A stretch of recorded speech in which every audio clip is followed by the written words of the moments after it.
Hello everyone, I just wanted to do a quick video here doing the first air filter change for the XR. It's a 2016 BMW S1000XR. I like to share as I'm learning the unique things about a motorcycle with people who are probably going through the same thing I am for the first time. Pretty easy to do to get to the air filter. It's all right into this assembly here, right in front of where the dash is and the key. You gotta take out the two side panels. Basically there's two fasteners on each side, and then there's a third fastener that actually holds this larger panel on. Pretty simple. Interesting, the third fastener that goes into the larger panel is a slightly different shape, has a little longer shank on it than some of the other, than the first four that came out. I'll show you a picture of that real quick. So this is the one that came out originally. Let's try to set this up on the tank here so we can compare.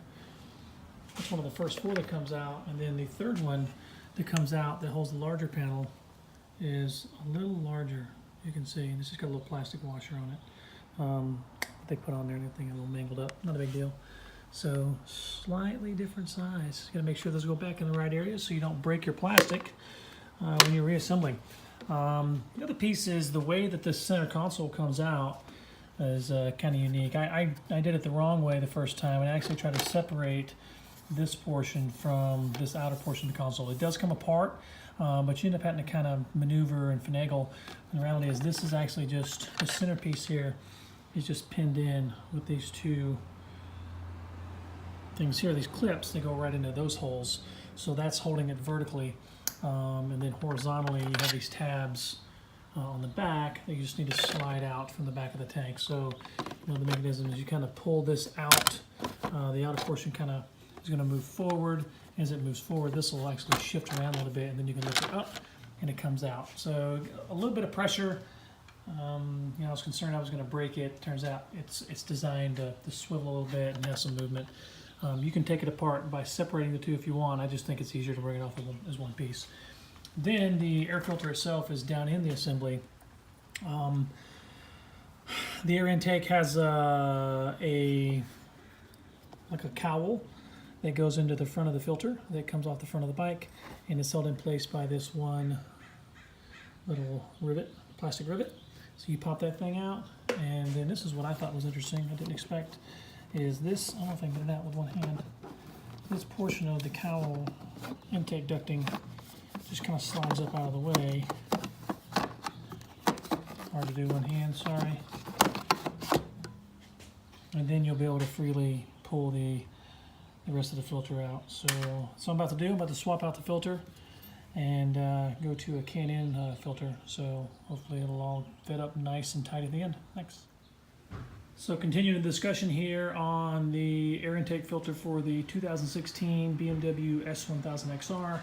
A lot of discussions whether or not you really needed to change it at the 6,000 mile mark. Some guys are doing it, some are not. I opted to go ahead and pull it out because I wanted to go to the K&N filter. So anyway, this is what I found. This is my stock filter, it's the intake side. After 6,000 miles, I'm in Southern California. Didn't do much riding in the rain, a little bit. And did a fair share of riding behind other people on the back roads here in SoCal. There's quite a bit of sand and debris, but all in all, I think this is a filter that I would have let run had it not been recommended for change. I'd let this run for probably another 6,000 miles, still fairly clean. And when I dump it out, you do get a little debris out of it, but all in all, not very bad. Seen much worse. I think it's got a pretty good air intake system.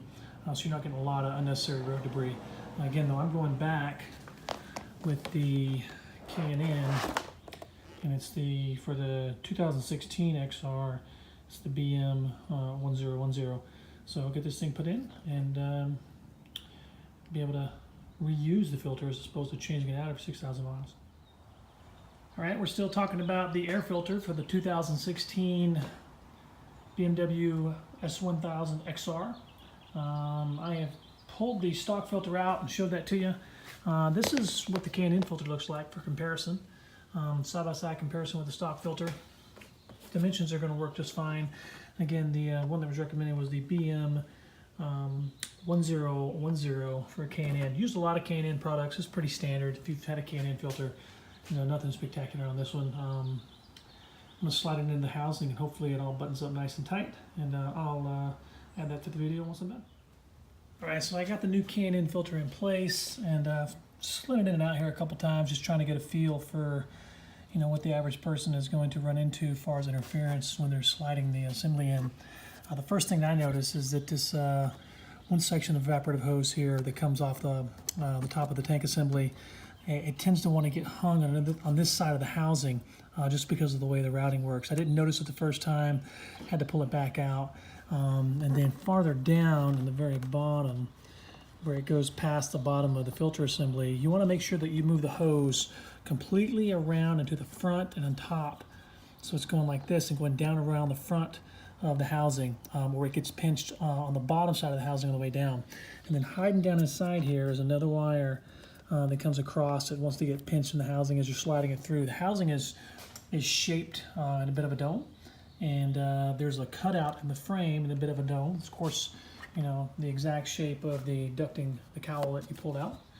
And so you just want to make sure those things are clear when you slide it in place. I kept hanging up on it and didn't even see this wire the first time I was trying to slide it in. I was wondering where the resistance came from. But, you know, as the rule goes, if it doesn't fit, don't force it. Just take your time, go slow and figure it out. Otherwise, you're going to be trying to reroute this hose or, you know, figure out where you pulled out of the ignition cable there, and that would be a pain in the butt. Another interesting thing is when you slide the housing down into place, it actually pushes back. It'll make sure it actually pushes back into the assembly because it recesses down in, and that's going to happen for sure when you go to slide the ducting for the front of the cowl back in. But it just makes it all a little simpler if you've got that push back in place and already got it clamped in place before you slide the cowl in, and then we'll button it back up. So earlier in the video I was talking about the disassembly of the dash that covers the air filter and talked about how it had a slotted mechanism. You can slide it back and forth, and that's all it is there. It's just you get a little bit of play so you can snap this piece that goes around the ignition mechanism into the metal tab, and then after that's snapped in place, you can still slide the rest of the dash assembly up underneath the tank.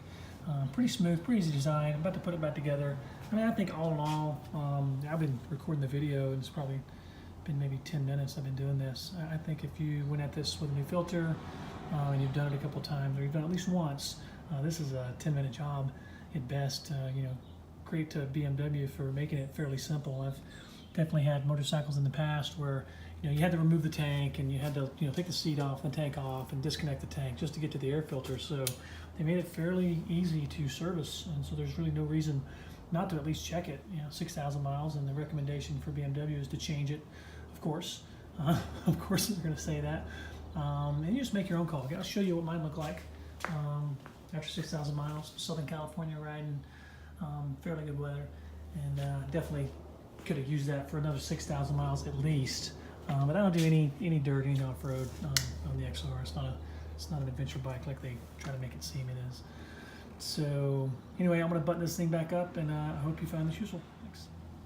And there's one thing I forgot to mention when I was doing the disassembly, but the pop tabs that hold this dash in place. I mean, there's more than just the two fasteners here on the ends that hold it in place. There's a pop tab here, and there's a pop tab here on this side, and they go into the outer portion of the tank fairing. And you know, pulling it off when you go to lift it up, it pops out pretty easy. Going in just now, when I was trying to pop it in place, I noticed that the tank fairing tends to flex a little bit. So you just got to kind of reach your hand under and hold it, you know, with one hand while you press it and you pop it in place for the other one. But when you pop it in, you'll know it. You get a nice, smooth, recessed line, you know, even all the way around the tank. And before it's not popped in place, it'll just look a little odd and it'll be set a little high. So when you're pulling that off, don't try to slide this around until you've lifted this back into the assembly up just a little bit and pop those out. And you'll be able to do that once you get, you know, these two bolts free. You pop this up, and then this will slide back and forth. And then, you know, you pop the other section around the key up, and the whole thing comes off pretty quick. So